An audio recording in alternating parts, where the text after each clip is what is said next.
So I'll just start. Apologies for absence. I believe we've got Derek Mccloud has put in his apologies. If we can mark that down, thanks. Members, any declarations of interest?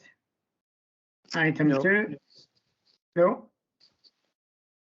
Okay, we'll now go on to item 3, which is the police area performance summary, and we've got Chief Inspector Kevin Mccloud. Kevin, if you want to go ahead with your report, that'd be great. Yeah, no problem. Thanks, Chair. I know the report's been sent out, and I wouldn't propose just to read through it.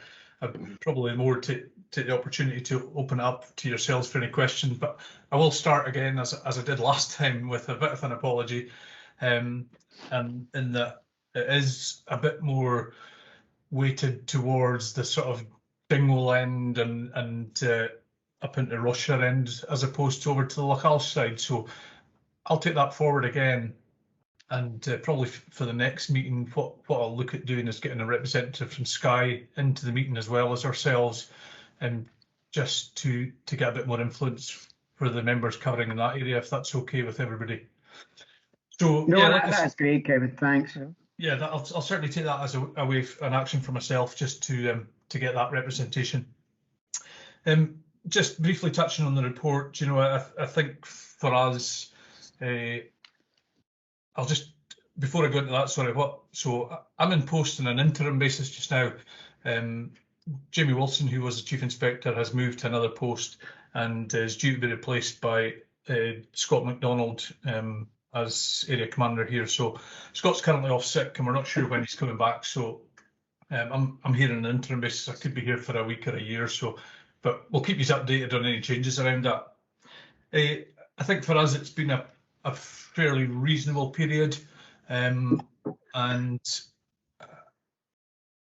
general, I think right across the area, I've spoken to officers in Skye today, and I spoke to Kay, the sergeant up west, and I think thinking back 18 months to the first summer in lockdown, I think everything was pretty manic for us. There was a lot of concerns raised by the public around the wild camping, people dumping their waste, etc. But I think for us, then this year seems to have been a bit more organised, and we've all been on the front foot a bit more. And I think I have to say that the work with the community wardens has really helped around that. And if they're still in place next year, then our plan would be to engage with them as early as we can, well before any season starts up, so that we can start to look at our response and our proactive action moving forward.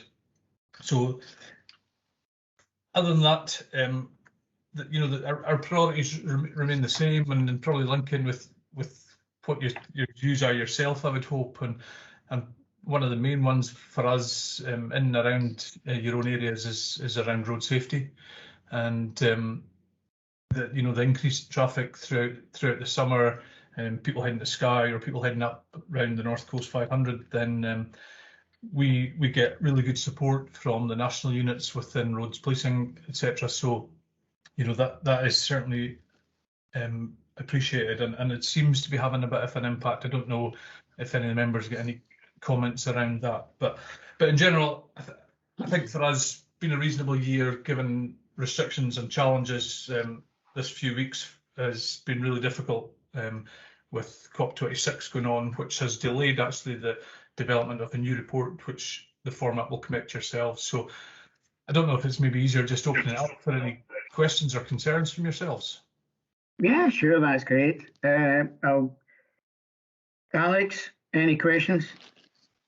I don't think I've got anything really specific, but kind of welcome the report, Kevin, and your comments there, and kind of timely in some respects. In respect of, we're just talking about it there. We've got a get together tomorrow, got a workshop on visitor management, and obviously that will take in the North Coast 500. And I tend to agree with you in respect of road users. I certainly over on this side seen a lot more motorhomes this year than any other year. which is all COVID related and people not traveling abroad, and less car clubs, for instance, possibly coming around this year. But yeah, I would agree with you, and I think everybody else would be the same, that the ranger service has been absolutely key, I think, to making our lives easier. And it's, again, I'll just mention it, but it's commented on a lot within the communities, just how important that has been in helping to manage the visitors, the waste, the rubbish, etc. That's not to say that there's not still an issue out there, but it's certainly a huge improvement, to be quite honest. But, thank you again for the report. It reads well. Thanks very much. Okay, Bez, any comments? No, not any more than what Alex said. And the ranger service has been phenomenal in our area.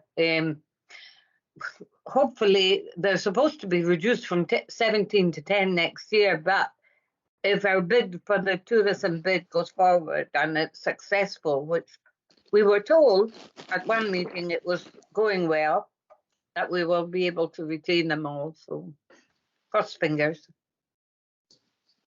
Right. No, I think just to let you know, Kevin, yeah, it looks like they're retaining them for next year. And there's 5, I think, being maintained through the winter ones to work with the access officers, etc.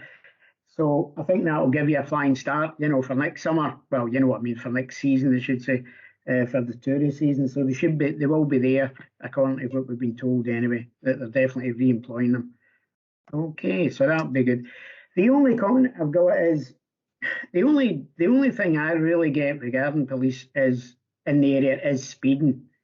Now, I know sometimes we then put up the speeding, and in some places it's maybe more perceived than it is actually happening. But there does seem to be a problem in just about every village that we have. And of course, people blame the NC 500 and tourists, but I'll be honest, I think most of it is locals. It's not the NC 500 tourists. Sometimes it is, I no doubt, with as they keep saying, the odd portion of the road, etc. But so that is it seems to be one of the priorities. And of course, as you know, in a lot of your villages, they've not exactly got a lot of pavement so they can walk from village to village, which gives us a big problem, So that is the main item, and that's the one I would suggest that we get a lot of complaints about,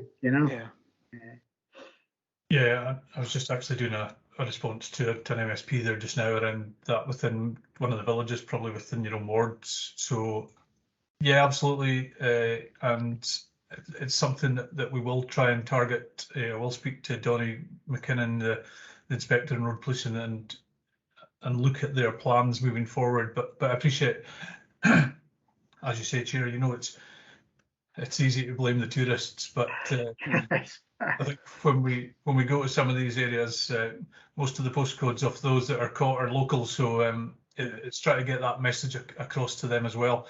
And I would probably, as I have to do, I would probably push a little bit back towards Highland Council and what monitoring they could do in some of the villages. And yeah, I know it comes down to money, but what we can do around some physical features within villages to try and help reduce that speed. And we know the increase in traffic in the west, and it's maybe something going ahead. And I'm, like I say, I'm not deferring it all to the council because we need to work together around this. But just to see what we could do to make it a little bit easier for people. No, Could I come in here, Ian, please? Yeah, sure. This can be quite, as Alec can tell you, can be quite controversial on a certain village. It's split a community what the council want to do, and the perception of speeding's only by 1 or 2, and there've been speed checks and police checks and everything, and they haven't seen speeding. So, not everything the council can do is pleasing to the majority of the local community, and it's hard to please everybody all of the time. Yeah, absolutely. No, I completely get that. I think you're right. I think we need to work together between the council, what can be done, and from yourselves, in certain areas that maybe you are getting more problems. Like I say, I know one that we're definitely getting a problem is Strathpeffer, but it's not so much in Strathpeffer, it's just outside it. Where we're, and of course the road's funny there. You've got it at 60, it then goes down to 40, then goes up to 60, then goes down to 30. You know, to be honest, nobody's going to slam the brakes on every. You know what I'm getting at every time you come to that. But and of course there's no pavements there or anything like that, so it is a kind of problem. But we'll see what we can do. But yeah, I think we have to work together on these, definitely. Absolutely, yeah, no issues. Okay, members, no more questions for the Chief Inspector. Okay, thanks very much for coming, and we'll let you get back. Okay, thank you. If there's anything, don't give us a shout.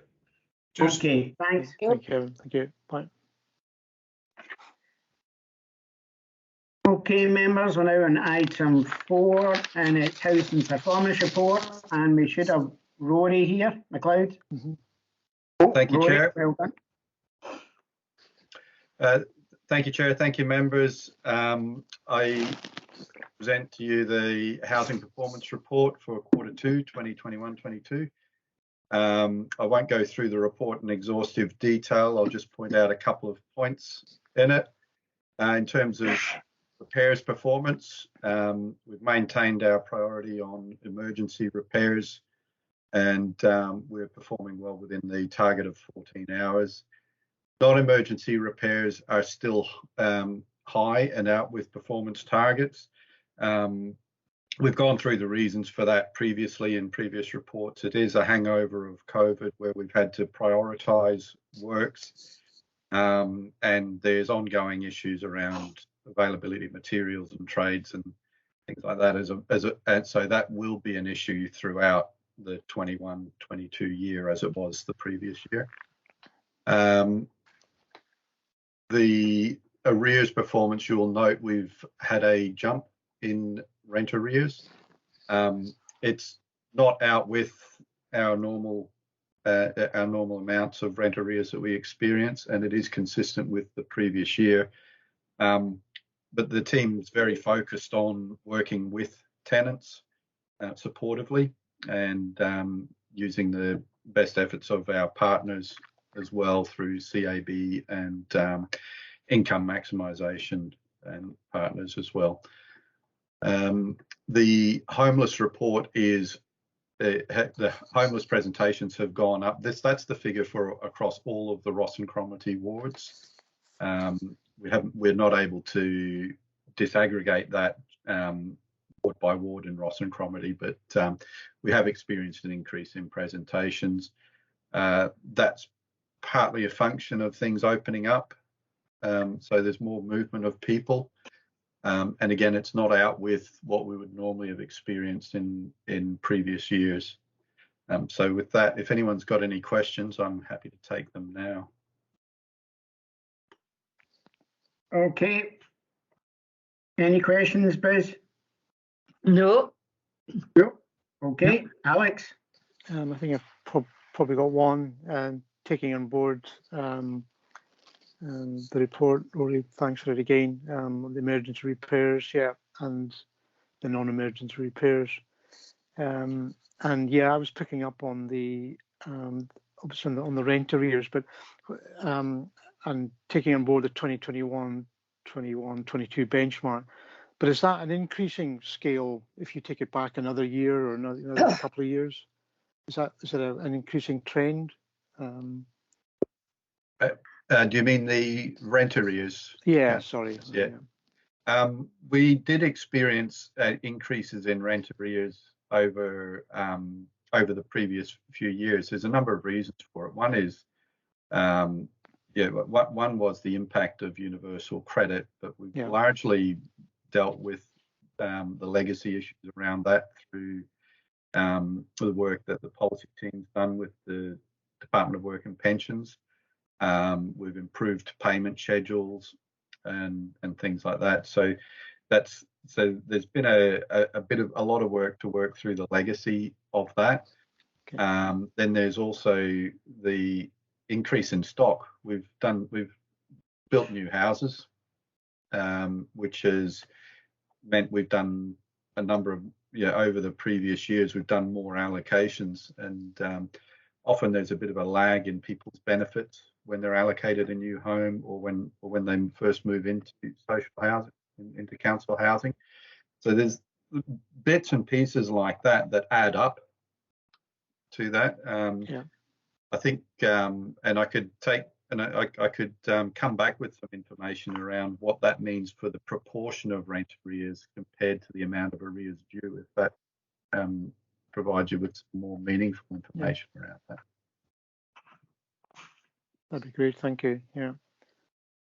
And just going back to homelessness, I see the peaks and troughs that, take place there, going back to 1920.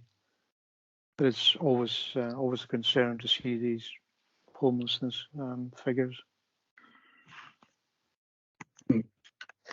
Yeah, we the Ross team works very hard on managing the what is it's a heavy and complex caseload for that team, and they do some absolutely sterling work in managing the homeless cases, getting people allocated into housing, getting them into temporary housing, and assisting people with support who might have some support needs that are around their homelessness. But it's an ongoing piece of work, and there'll always be a need, and I'm quite proud of the work of that team. No, I would endorse that, and I just want to thank the team for. I mean, I've got a case at the moment for the work that's been done there with that particular individual. So yeah, my thanks to the team for that sterling work that's been conducted. Thank you. Thank you, Councillor McInnes. I'll pass that on. Thank you. Okay, Rory, just a couple of questions. It is a homeless one. Do you think it's something we've got to keep our eye on? Do you think it is continue to rise? Well, especially since times are not going to be great moving forward. There are a lot of factors that we've got to keep our eye on around homelessness. We've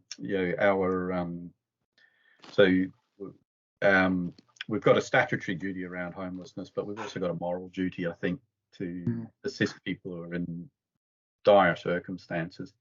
But there are a number of factors that we're keeping an eye on around as restrictions ease with COVID, we keep an eye on the market in the private sector, and so as affordability becomes more difficult, it changes the face or the makeup of homeless presentations. So where there's an affordability issue, it might mean that families might be struggling more, and so we certainly are keeping an eye on that, and it's quite a balancing act to manage our allocation of temporary accommodation and making sure that people are getting access to suitable accommodation and not being homeless for extended periods of time. Yeah. No, that's good. The other one probably is the rent arrears. With everything happening with the £20 coming off the social security money, and also the electricity prices going up and everything. Do you think that's going to rise? We're definitely keeping an eye on it. Changes in benefits do have a big impact. I think I alluded to the impact of universal credit going back years. So any changes in benefits are things that we keep an eye on. So we have to react very quickly to them in terms of how we manage rent arrears and how we deal with people, because it's not any individual's fault that the benefit system has changed. No, exactly. So we have to work with them on managing that. Okay, Bez, I see your hand up. How closely do you work with the housing associations? We've got one register, but with other issues, do you work closely with council? Work closely with them? Yes, we do. We've got we do have a partnership. So most of the local housing associations are members of the housing partnership. It's largely focused on allocations, but the partnership does also consider things like how we manage, how we can assist with households that are struggling, who are in one of the housing associations' houses. So so our housing options team is available to help people with their housing options if they're finding themselves with their tenancy at risk in a housing association. So we get notified of that, and we do have housing options support available. And do you, when they're deciding where they're going to build houses, do you have any input there?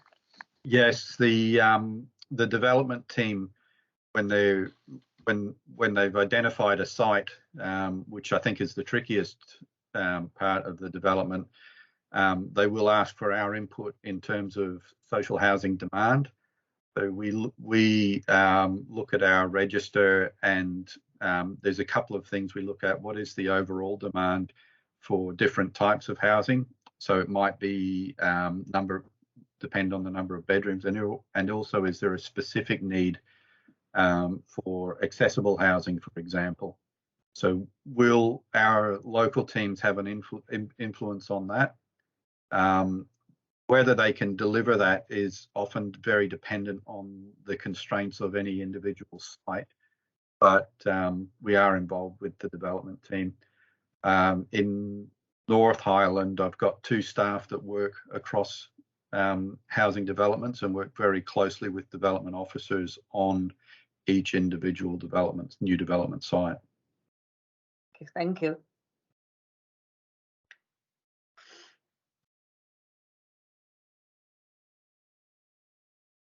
You're on mute, Councillor Coburn. I was just saying, I don't think there's any more questions, so thanks very much, Rory. Thank you. Okay. Thank you, Chair. Bye. Thank you. Thank you, Rory. Okay, members, we've got item 6, which is the visitor management car parking and motorhome provision, and we've got Shane Manning here to go through the report. Oh, sorry, Shane, hold on, I forgot item 5, my apologies. My eyes went to the bottom. That's what happens when you get varifocals. The focal in the wrong number. So it's the Inner Murray First Proposal Local Development Plan, and we have got Tim Scott here and Julianne Bain. So Tim, over to you if you want to go through the report. Thanks. Thank you, Chair. Can I just confirm members can hear me? Yeah. Okay, great, excellent, thank you. I'll just start the presentation. Yes, thank you, Chair. Good morning, members.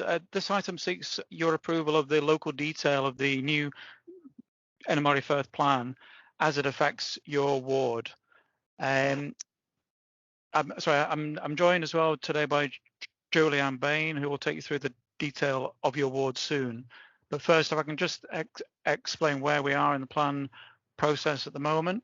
You might recall a year ago we came to the area committee seeking your approval for the initial consultation draft of the document, which is called the Main Issues Report. That was issued at the beginning of this year. We've had an awful lot of comments received on it, and we'll go into a bit of detail on that soon. So as I say, this time around, we're asking the 6 local city committees to sign off on the local detail for your patch. If you remember, that this is the site selection decisions that you're making this time around.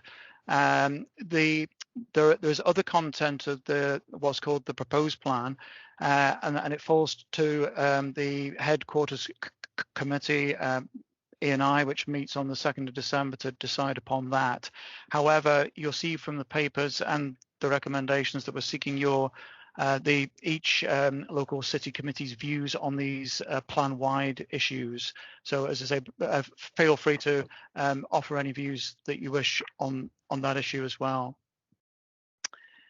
This is an overall map showing how wide the plan area is. Obviously, your part is over on the west side of the map. I'll use a laser pointer to just indicate where your part of the plan area is.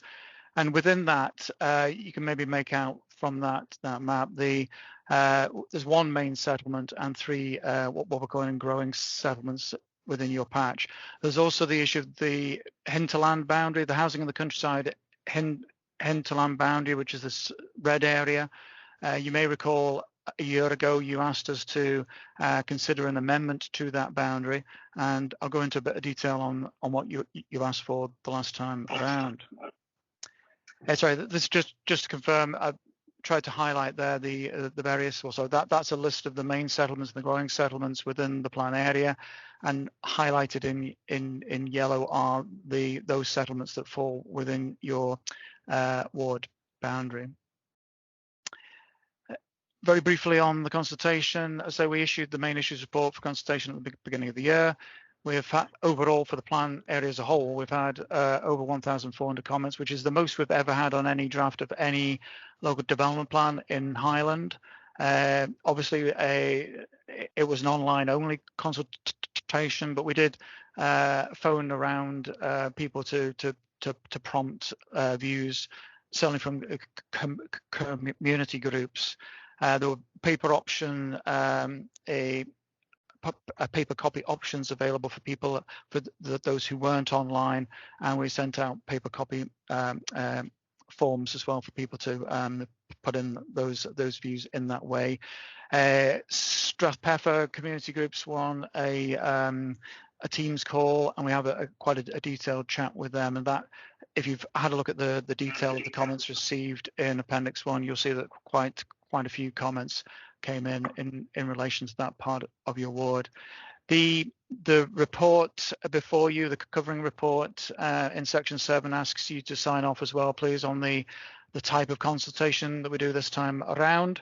Sorry, that they just to make it clear, the plan will be reissued as what's called the proposed plan, this time for formal objections, and that will take place probably in March of next year.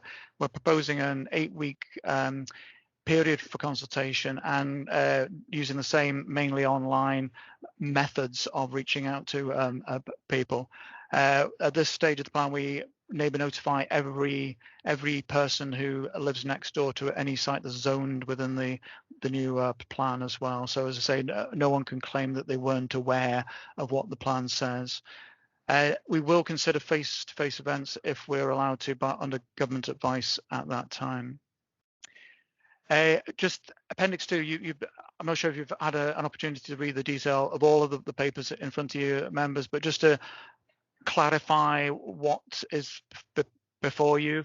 Appendix 2 is all the matters that are really rest with the Economy and Infrastructure Committee on the 2nd of December to decide upon. However, each of the 6 local city committees are being asked for their views on these issues as well. So as I'd be happy to take any comments that members have on any content within Appendix 2. Very briefly, to tell you what's in there, we've in light of the comments received on the main issues report, we've decided to reorder the plan outcomes. You may be aware that our lead outcomes are climate change and economic recovery. So we're in light of the comments received, we're proposing to reorder those outcomes. You may recall a year ago we were proposing to reclassify Contin as a growing rather than a main settlement, i.e. the amount of growth we were seeking to direct to Contin would be a bit less than it has in the past. So that's the recommendation before you is to confirm that reclassification of Contin. Housing land requirements, I won't go into this detail unless you want me to, but you might be aware that the National Planning Framework 4 is going to be debated in Parliament very soon, and the house builders in particular are seeking to maximise the housing land requirements across the plan area, or every plan area. There'll be a Highland housing target within the National Planning Framework 4. We've sought to increase that from the Highland point of view, because the initial draft figure was set very, very low for Highland. So there is within Appendix 2, there's the detail of what the total housing target, if you like, is for the plan area. And there's 13 new or revamped general policies in Appendix 2, including, for example, a policy on self-build to try to persuade landowners and developers to have a higher proportion of self-build plots within each housing site. And finally, the housing of the countryside boundary. You may recall members asked for this to be an option for changing the boundary to be put into the main issues report for your ward. This was to move the current hinterland boundary, which falls to the north and the west of Conton, to put that on the Inverness and Dingwall side of it. I'll just remind you on a slide what the boundary change was. Hopefully you can see that this is your part of the plan area where my pointer is. You asked, we asked for public comment on what people thought of the idea of drawing in that housing in the countryside hinterland boundary, and that's the map that went out as part of the consultation. In a bit more detail, as I say, the idea was to draw it in. Conton is just on the upper left-hand part of the picture there, and we were basically drawing into the rivers Gowrie, Orrin, and the Conan here. So that was what we consulted upon. There were lots of comments received on the hinterland boundary, but very few, I'd have to say, sorry, there were no comments received from people who live within your ward, and there were no comments in relation to exactly what people thought of that boundary change.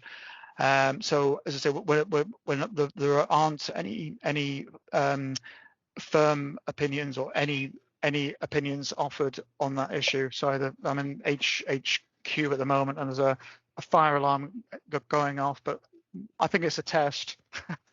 I just gone to the next slide, members. So yeah, this is the real local detail that you've been asked to consider is the what's in Appendix 1 for you, and what you're being asked to consider, members, is which sites to earmark for development, the list of acceptable land uses for each site, which sites to safeguard. If you've looked at the detail of Appendix 2, you see for each main settlements there's a map of green spaces to be protected.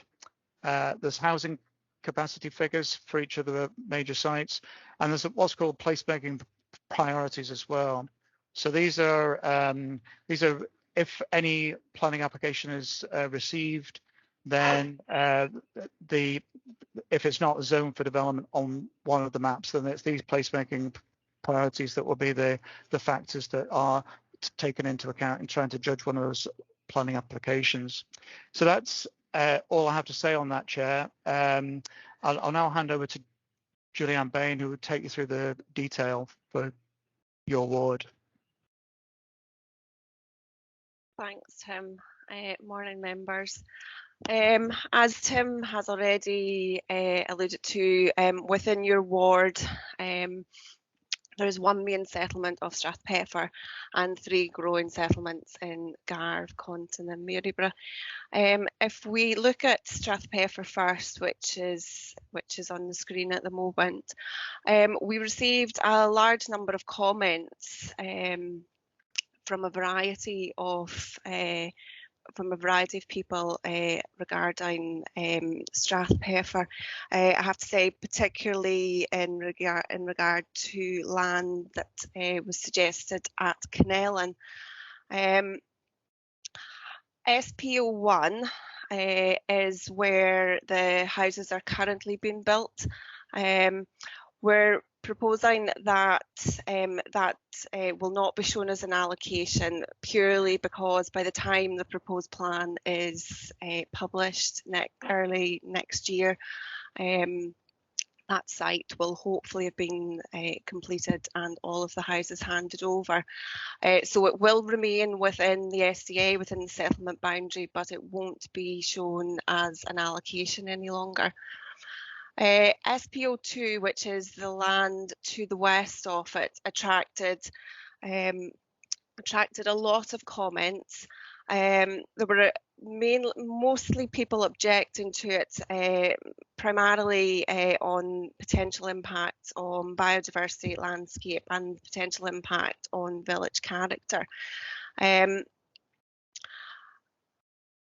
We're recommending not to take this site forward as an allocation and draw the SDA boundary back in to just include SPO1. We're not proposing to show it as the land at SPO2 as green space either, as was requested by some of the community, primarily because we aren't clear that the landowner on that the landowner for the site would be prepared for that to be shown as green space. Sorry, I'm getting quite a lot of feedback. Land at SPO3, Canellan North. You'll see there's a tick and a cross there. In the top left-hand corner of your screen, you'll see an outline in red. What we're proposing here is to have a smaller modified allocation in SPO3. Again, there was similar concerns for this site as there were for SPO2. And this site, as you go north, the land starts to rise. So there were a lot of concerns about the potential impact on the surrounding landscape. So this proposed modified smaller allocation would allow for a smaller number of houses in the bottom end of the site to go forward. There is currently a live application for the site for 7 houses. If we move over to the other side of the village, SPO4 Nutwood, this site benefits from planning permission for 15 houses. We're recommending that it continues as an allocation. There also remains some service plots at Allerdale Crescent. It's not shown as an allocation, but it will continue to remain within the SDA boundary as it currently does in the adopted plan. In terms of growing settlements, there was very few comments received on the growing settlements. The majority of the ones that we did get were suggesting either additional placemaking priorities or amendments to ones that had already been suggested. By and large, these have all been included. We received no objections to the suggestion that Conton became a growing settlement. This time last year at your committee, you had requested that for each of those 3 settlements that a placemaking priority be added to improve public transport connectivity, and that's been included for the 3 settlements of Garve, Maryborough and Conton. And that's us, if we have any questions.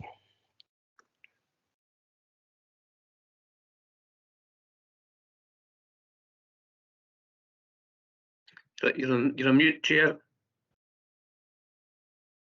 Right, that's great. Thanks very much for going through that. Yeah, most of the, if we can start with Strathpeffer, I think basically that we've eventually came to a compromise there. I mean, they have had 43 houses, if I remember right, just finishing off.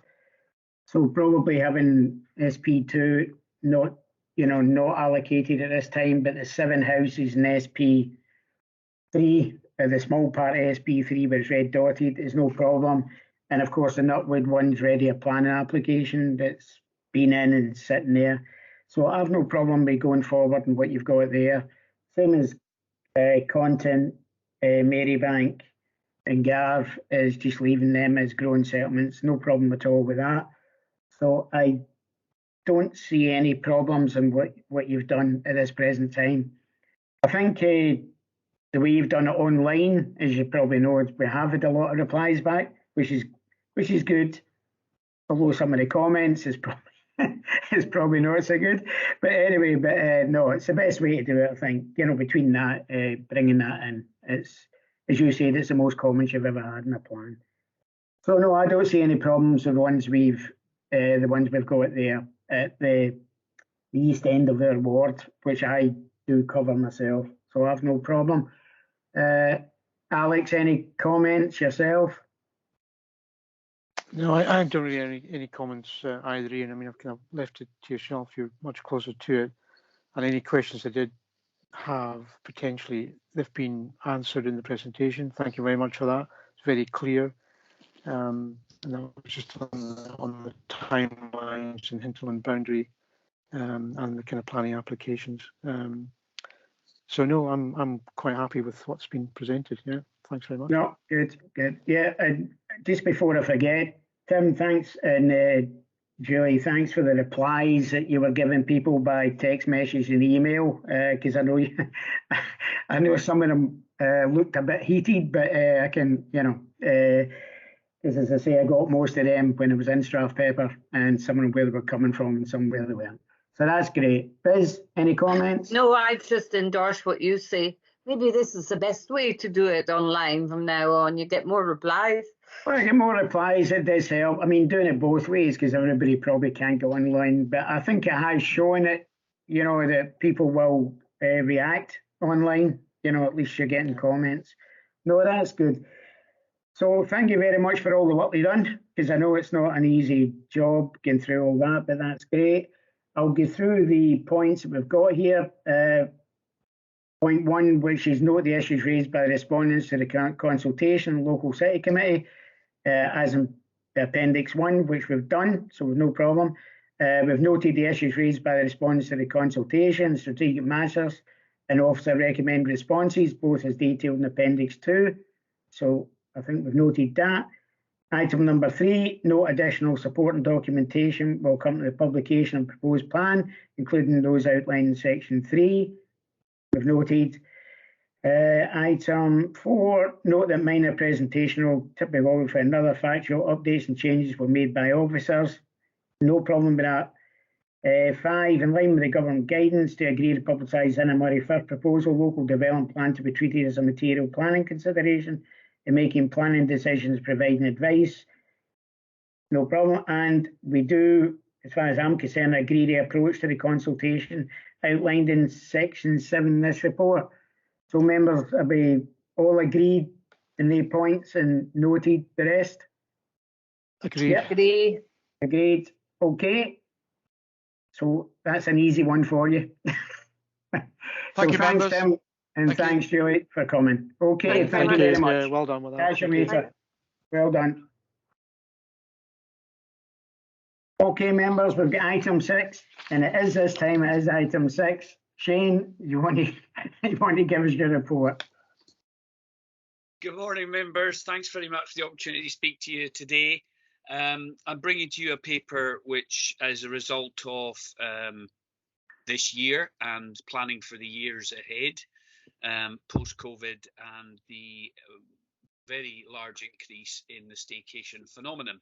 So the general appraisal of things have been difficult, to say the least, but we are of the opinion that although staycation may become less of an impact, it will certainly be a growth industry. We think a lot of people have got the Highlands on their radar now, and the ability to come and visit the Highlands is something which we should be managing for and planning for.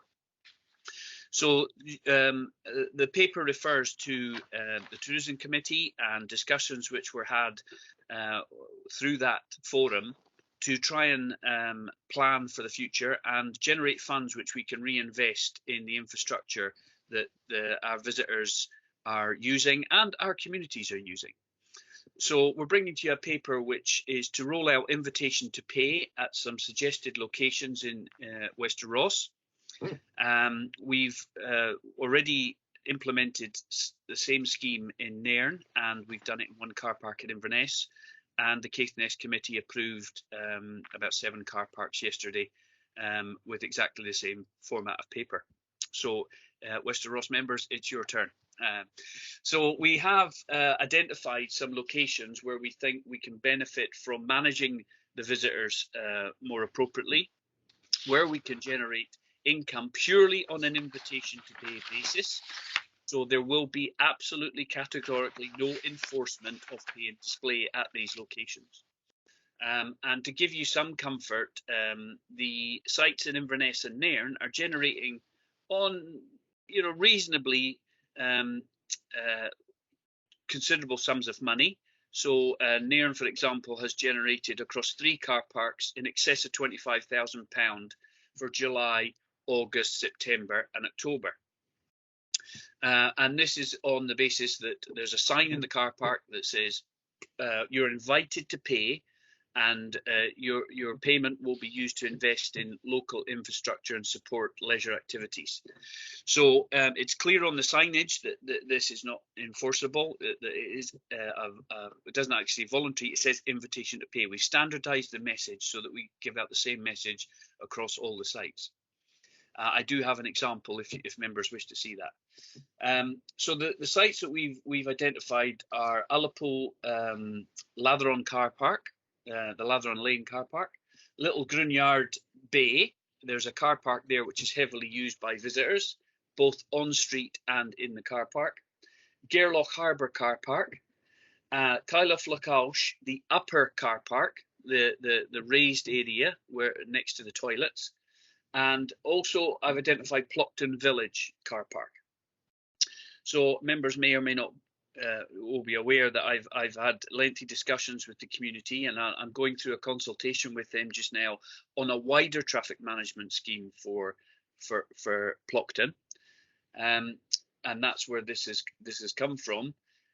There's mixed reactions to the proposal, as you can expect, but I think what was required is clarity from the council that this is not an enforceable pay and display scheme, that if people choose not to pay, they will not be penalised for that.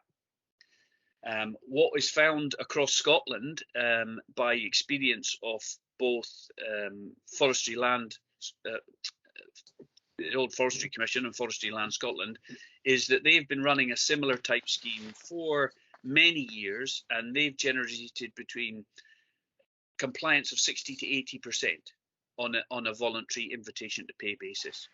And that is being replicated to a degree in the early results for the schemes we've already implemented.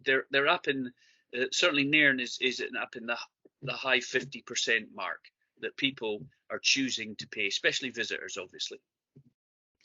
In addition, the other item on this paper is motorhomes. So discussions through the Tourism Committee, which some members will have been privy to, are about taking a pragmatic approach. We can't ignore the issue. People are coming in motorhomes to the Highlands, and we should be designing our services around catering for, let's call them the good visitors. We're all aware of the bad examples that exist, but really we shouldn't design the facilities and the services we provide on the minority.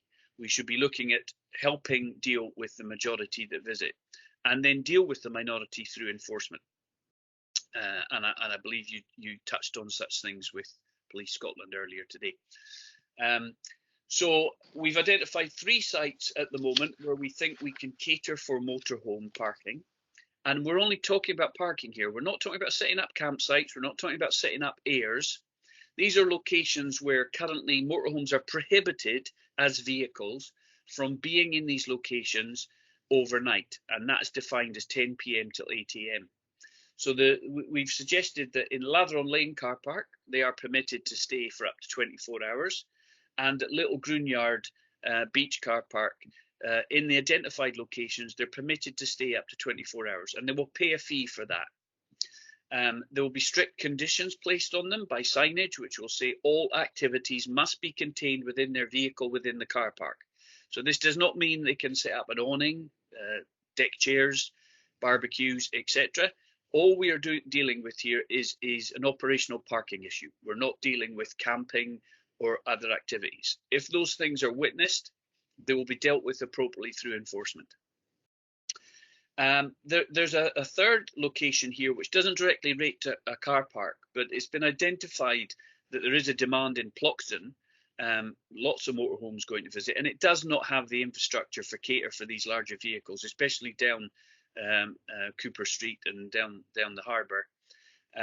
So we met with community representatives and reviewed the location up next to the airfield. I'm going to share my screen with you, members, just so that you are fully aware of which area I'm talking about.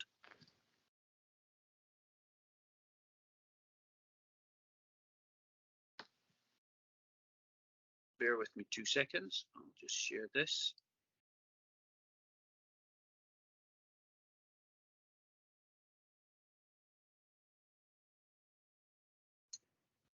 Nope, that's not the one we're looking at, is it?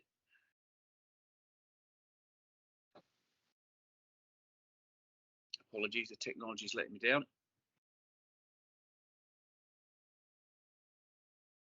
There we go. So the location that we're talking about here, and I'll zoom out so that you can see in a bit more detail. There's the airport next to Plockton. There's the village.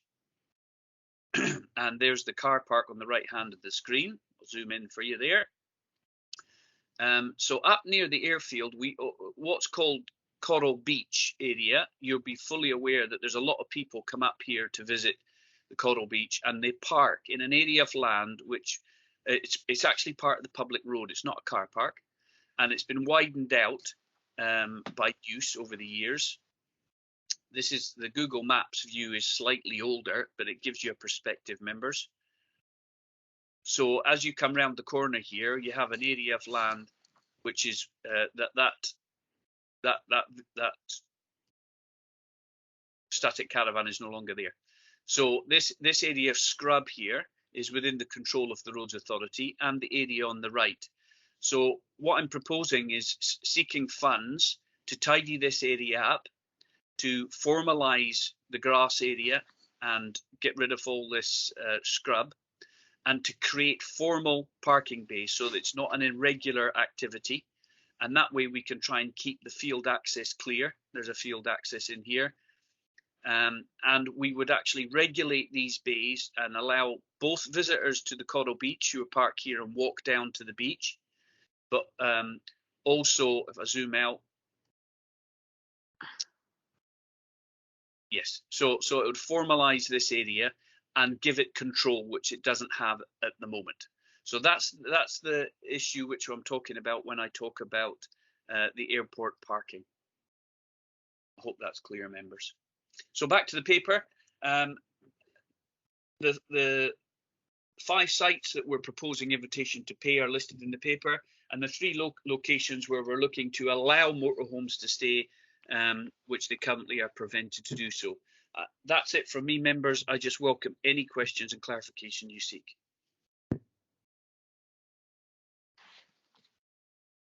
You're mute, Ian, sorry. Sorry, Bez, I see your hands up. Yeah, I was at the last Plockton. I go to the Plockton Community Council, and at the last meet, they've got a new chairman. And at the last meeting, they weren't all entirely happy with the arrangements that were being made. They asked me to try and get a feasibility study for Plockton done. So I didn't know who to go to, and I thought the best person would be Malcolm Mccloud, their Economic Development Officer. So I emailed Malcolm Mccloud, and I haven't had a reply from him. So maybe, Shane, that you and Malcolm could get together. I don't know what feasibility study they want done, but they want an extension of their present car park, and I thought maybe with the bid for the Tourist Infrastructure Fund that would get funding to do that. Because the cars park right along the main street, but that's residents and that's historical. Where else are they going to go? No, Councillor Campbell, you're quite right, and I've done a report which I think I copied you into as members, which I gave to the Plockton community, which highlighted where waiting and loading restrictions could be applied in Plockton to help them with getting vehicles and tidy up the general traffic management through the village. The wider issue, obviously, is capacity. And what I've done is I'm assisting the community in developing a bid for funding to expand the car park along the foreshore. So I've arranged for a full topographical survey to be done off the foreshore next to the existing car park, so that we can to support the community in bidding for funds which will see that car park increased in size along the foreshore. So that's a parallel exercise, and I will continue with that support for the community in seeking funding to increase the capacity. The issues around Plockton Village and motorhomes is a bit more specific and won't go away while we're doing this work. So I'm trying to get some sort of management in place for next season. And this would be subject to review, that if it wasn't working, then we remove it. And invitation to pay for Plockton Car Park will start generating funds and proving the case that income can be raised, which can then be used to offset capital investment. Unless we start collecting income in Plockton, for example, we don't have anything to base our capital bids on. You know, if we can fund capital borrowing from income, obviously that relieves the burden from the council's capital budgets. So if we can make the case, as we have done in Skye, for example, that the income generated from parking will pay back the capital borrowing, then it's much easier to get access to funding and match funding from multiple sources. Yeah, so but that's how I think we've got to take Malcolm Mccloud in the tourist bid, because in Lochalsh they're saying Skye, how is Skye getting everything, all this money for parking and ferry pools and everything? It was created. I know they charge a lot, about £15 now to park there, but which will help. But really, well, I think Lochalsh should be getting some of the attention Skye's getting. Well, that I mean, obviously, I mean, I've given Skye an example because I was involved in 2 projects on Skye, but these were council-operated facilities which were expanded. Charges were introduced where they weren't there before, and on the basis of that income, then we were able to match fund from the Rural Tourism Infrastructure Fund. Now, unless we're actually generating income, we can't get that match funding. And that's why it's been a good model to use for other key tourist locations in Highland. And that's why I give the example of Plockton, because there's a lot of work to be done before we could actually construct a new car park and expansion. But it's much easier to do when you've got an income stream coming in. I understand. Now, Dorney Hall, I put you in touch with the chairman there. Have you forwarded that one on? Yeah, so we've done a site visit to Dorney Hall. I haven't, obviously that came up after I'd written this paper, but if members wish to add Dorney Hall into as a site potentially for invitation to pay, it will be based on my consultation with the Dorney Hall itself. I mean, if members give me approval that if the decision for them is to allow invitation to pay to better regulate the site, I'm quite happy to do that. And I've started. Yes, I'm all for that, because the whole community wanted. The whole community can't even get into the hall for local events with the traffic, buses parked everywhere, looking over to the castle. And the whole committee asked me to get this done. So, Chair, if I can ask that Dorney Hall's included when you decide on approving this paper, then that's one of the. I mean, there's an option in there for members to amend this list. No, I would add Dorney Hall. I haven't got a problem with that. Alex. Yeah, thanks, Ian, and thanks, Shane, for the paper. I can't remember if we discussed it here or with the Tourist Committee, but there were other options being looked at in my part of the ward in Lochcarron, but I don't know if that's something that is still on the kind of back burner. Will come forward at another time, and maybe now is not the time. It's maybe for next year, if I remember right. These were the car parks on the east and the west side of the village, Battery Park and the golf club car park, as it's known. Councillor Guinness, yes. So it's not something I can launch into readily, because technically, I don't think we manage either of those car parks. You know, they're not within our estate, so to speak. Yeah. But you're right. There has to be discussions, and one of the proposals was for us to suggest that we take over management and operation of those sites to help with the impact that visitors are having. So you're right. That is a parallel discussion, and it's not in this paper because I don't. You know, these are sites that the council have control of. Just there's the signage in the golf club car park. There's actually a Highland Council sign in the car park. It's not uncommon, councillor. Yeah. I just haven't been able to just No, that's fine. put it to bed, so to speak, Yeah. once and for all. And once I do, I will be making sure members are aware of. I bring proposals forward for members to consider. No, that's great. Thank you, Shane. What about the traffic order supposed to take in for cemeteries? That's ongoing, councillor. That is again, it's a separate issue. I'm working with the visitor management group and the tourist board, as you rightly brought this up. So we're collating all the sites. There's over 100 cemetery car parks, which will all be included in the traffic order, and we'll be setting out a prohibition on all vehicles. So the maximum visit time on any cemetery car park will be 2 hours, unless they're involved in a service. Okay, that's great, Shane. I know there's one I always go on about, and I know it's the Forestry Commission, but the toilets are ours, is Rogie Falls. Is there any way we can come up with something with a joint adventure or something? I'm saying adventure because it seems to be getting into an adventure to try to get this one moving. I mean, the place is overloaded. I feel like I'm down there and waving a box at everybody, you know?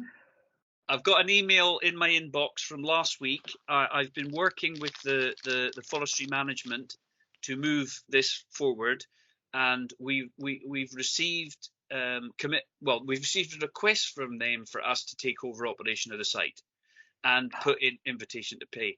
So I've given them the scope of how we would do that, and they're away considering those figures just to make sure that that's good value for money for them. And so we've had a big leap forward on that one, and I'm optimistic that that will be included in the sites that are charged for. Obviously, the income will be going, or most of the income will be going to the forestry and land, but we will be managing it on their behalf and taking the percentage which we take as a management fee. It's roughly about 20% that we take when we manage a site for somebody else. So that's a bit of good news, Chair. That is good news. Yes, no, that is good news. Okay, regarding the report, so what we've got to do is, hold on, I'll just read them out. So we've got invitation to pay, that's 8.1, which is Ullapool, Latherin Lane, Little Gruinard Beach, Gairloch Harbour, Lochalsh, the Village Upper, and Plockton Village. And also we've got 8.2, which is Motorhome Short Stay. Sorry, we were going to include Darney Car Park in that. Yeah. Hold on, and I'll get through these, then we'll put the inclusions on. Okay. So Motorhome Short Stay, we've got Latherin Lane at Ullapool, Little Gruinard Beach, and Plockton, which is the airfield, and that's for Motorhome Short Stay. And if we could ask it you add Dorney Hall to that. And of course, we've got good news with Rogie Falls. So that, are we agreed, members, to go ahead with that? Agreed, Alex?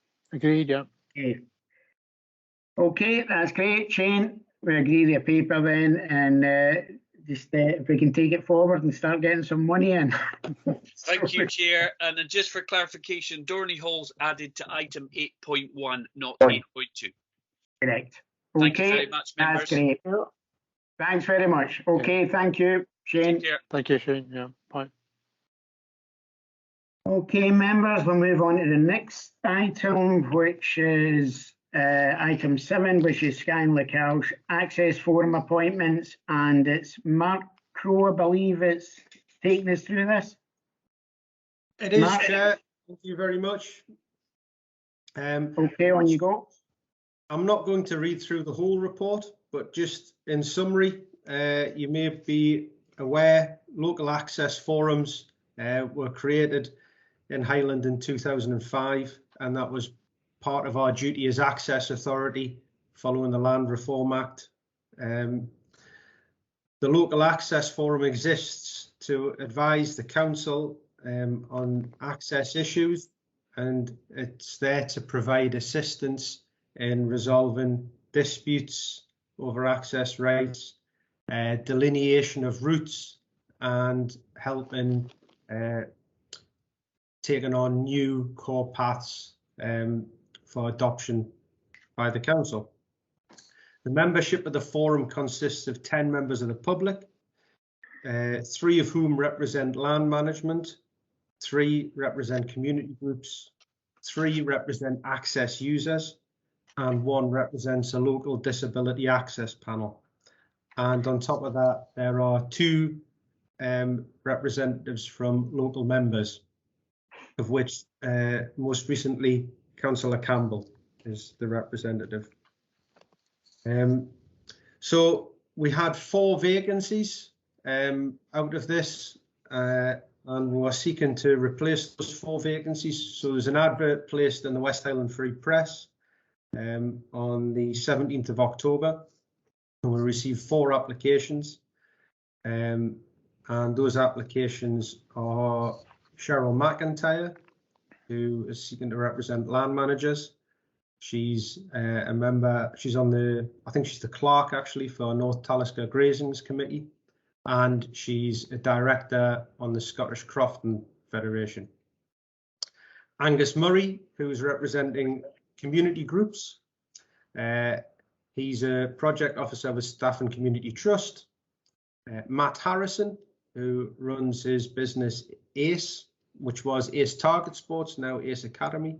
He's also a member of the West Coast Outdoor and Woodland Learning, the OWL Group. And Sarah Sutton, who works, who's part owner of Sky Adventure. She runs an outdoor activity business and is a member of a number of running clubs.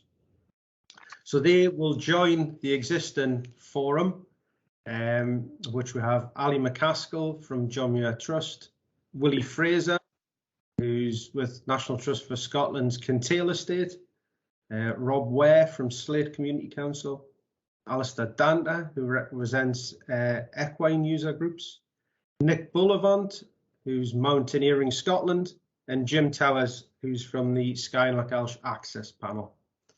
So members, the area committees are delegated with the power to appoint those members. So I'm seeking your approval to appoint them.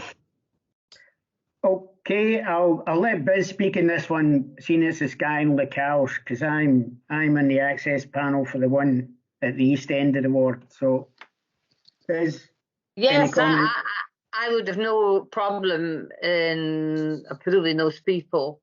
You know, there is one from Kintail, majority from Skye, but there's actually there is actually a prominent member of the forum already who was appointed not that long ago, Nick Bullivant, who was also our senior access ranger this summer. Nick, yeah. Oh, Nick, well, what area was he covering? Nick lives in Urbisig. Oh, he does. Because it's Ross we had here doing the access. Yes, Ross is the country ranger, yeah. Nick was supervising all the rangers, so he was a senior ranger, and he was covering... Yeah, I have no problem, Mark, in appointing those people.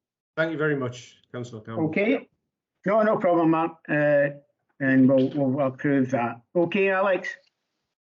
Yeah, no, all good. Yeah. Happy with that. Okay. Thanks for that, Mark. Thanks a lot. Keep up the good work. Yeah. See you this afternoon. Thank you. Thank you, Mark. Thank you. Okay, we're now on to item 8, which is the use of the Westeros Strathpeffer and Lochalsh COVID Response Fund. As you know, we had we agreed this at the last meeting, but I'll let Dot talk us through this. Thanks, Dot. Thank you very much, Chairman. As you're aware, that the Council agreed in early this year that the budget and decision making for the play areas would be devolved to area committees. With regard to the Westeros Strathpeffer and Lochalsh area itself, the backlog of repairs, but also in terms of the replacing the play items as well, is a total of 344,415. So there is a substantial backlog, and also for the renewal of equipment. I won't go through items 2.2 to 2.6. They largely set out the risks and the implications in terms of the funding for this. But at 2.6, members are aware that the Scottish Government did announce a Play Park Renewal programme, and that's subject to a report going to Communities and Place Committee next week. In terms specifically of the ward's own COVID budget, that budget was initially £36,000, and the spend to date from that is just short of £25,000, leaving a balance of just over 11,000. Members have made it clear that they would wish to see this funding go into improving play parks in the area, and that's the recommendation before you today, that £10,000 of the COVID budget is repurposed for play provision, leaving a balance of just over £1,000 in terms of if there is further call on it for COVID purposes. Thank you, Chairman. No problem, Dot. Thank you. Bez, you get your hand up. Bez, you're on mute. Sorry. I have no problem with this at all, but just to remember the Wims Place one that we're getting recycled play equipment for, and of this fund we need fencing and the repair of the surface for it. Yeah, no problem. Alex, any comment? No. We okay with that? All good for me. Yeah, no, it's okay. All agreed, yeah. All right, so we're okay, members. Okay, so we agreed to A, considering the proposals and note the next steps of progress of work. Okay, noted. Thank you. Okay, thanks, members. That brings us on to item 9, which was the minutes from the last meeting, which we've already approved. Is that correct? Are we approving them at this meeting, Dot? So no problems with the minutes, members? None at all, yeah, no. Okay. No, approved. none. Chairman, yes, they are there for approval. Thank you. Okay, so that is the last item. So thank you very much to everybody for turning up, and thank you for everything else, and it was quite a good meeting. So thank you very much again. Okay.